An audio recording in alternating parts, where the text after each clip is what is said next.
Exploring unknown tech. Decoding future unicorns. Welcome to Product X.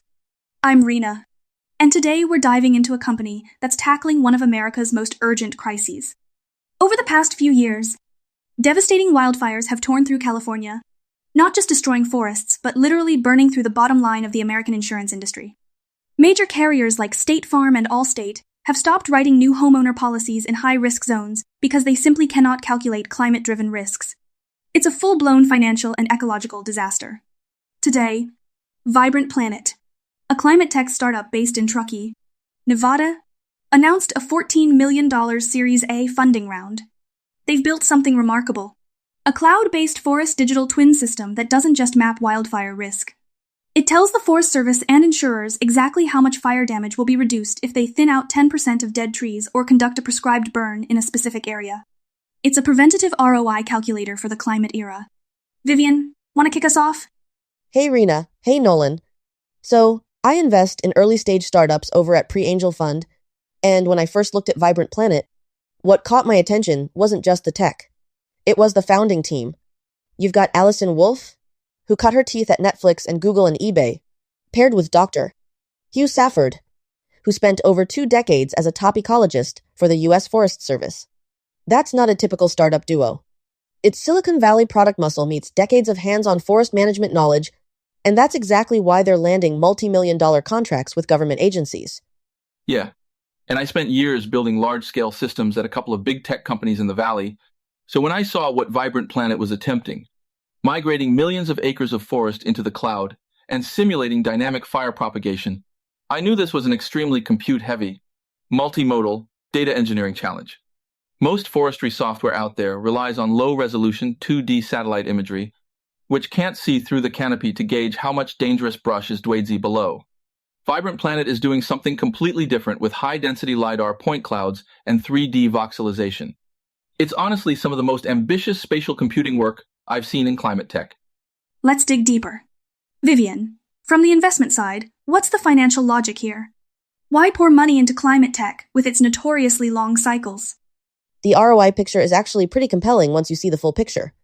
Insurance companies are hemorrhaging tens of billions from megafires, and their traditional CAT models, which rely on historical data, are completely broken because climate change means the past no longer predicts the future.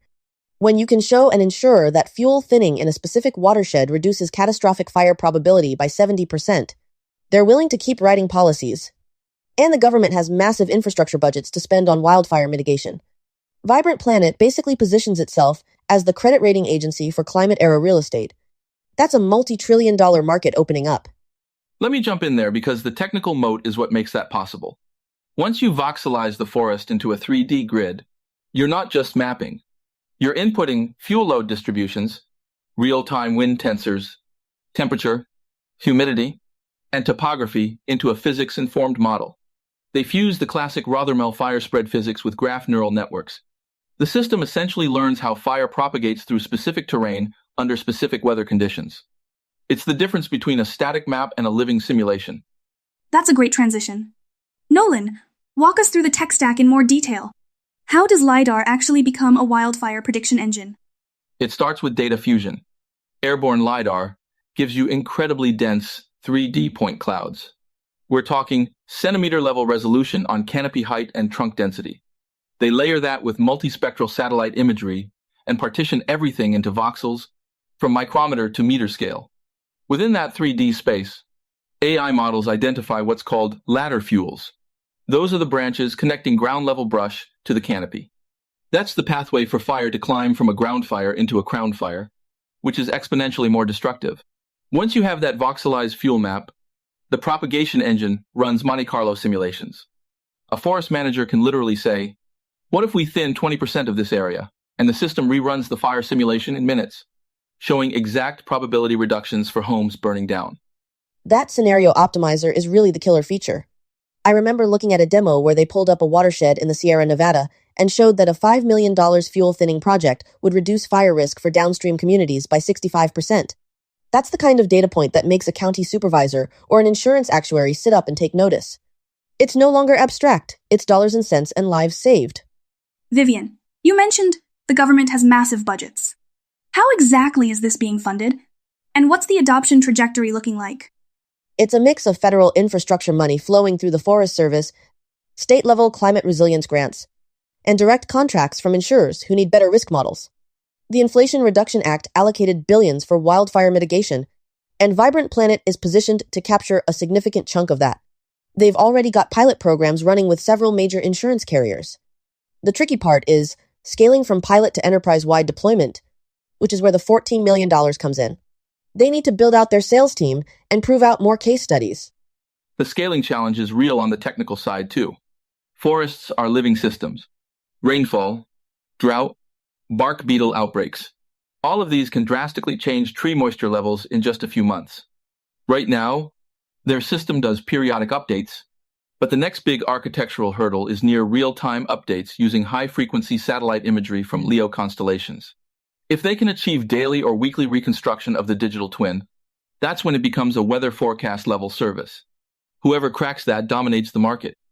So we're looking at a future where, instead of reacting to fires, we're actively managing landscapes with precision data.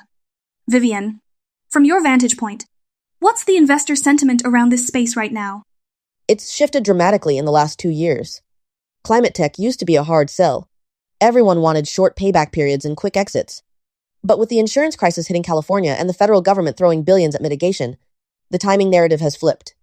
Investors are seeing tangible revenue paths now, not just hypothetical impact. Vibrant Planet's ability to point to actual contracts with the Forest Service and actual insurer partnerships gives them credibility that a lot of climate startups lack. The market is finally mature enough to pay for this kind of precision. And from a pure engineering standpoint, the problems they're solving are legitimately hard. The data fusion, the physics-informed ML, the real-time simulation at scale. This isn't a wrapper on top of an API. It's core infrastructure for a whole new category. That technical depth is what keeps competitors at bay. All right, let's do a quick lightning round. Quick fire, short answers. First question, biggest surprise about the wildfire tech space? How little the incumbents knew about their own exposure until recently. How much high-resolution data was already out there, but sat unused in government archives. Second most underrated risk factor in fire modeling? Embers. Those things travel miles and start spot fires ahead of the main front. Traditional models vastly underestimate that. I'd say the human behavior factor, how quickly a spark becomes a catastrophe, depends on power line proximity and local infrastructure, not just vegetation. Third, if you could snap your fingers and solve one problem in this industry overnight, what would it be? Get all the data silos to talk to each other. Forest Service, insurers, local governments. They're all sitting on critical pieces, but not sharing. Make the LiDAR surveys cheaper and more frequent. That's the bottleneck on the data side. Fourth hot take, will AI ever fully replace human forest managers? No. The domain knowledge of a 20-year ecologist is irreplaceable. AI is a tool that amplifies their expertise, not a replacement. Agree. It's augmentation, not automation. The decisions still need human judgment on the ground. Last one, what's the one metric that matters most in this business?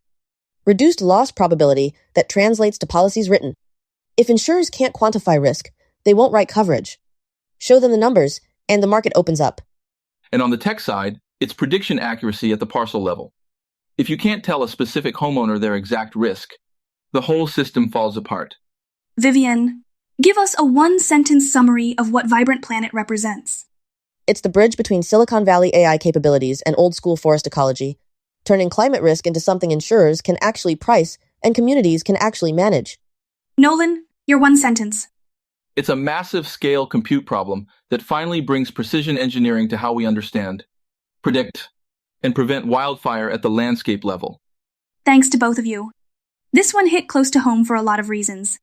The insurance crisis, the ecological crisis, and the question of what technology can actually do when confronted with a problem this massive. Vibrant Planet is showing us that the answer might be quite a lot, if you combine the right expertise, the right data, and the willingness to think long-term. Thanks for joining us on Product X. See you next time.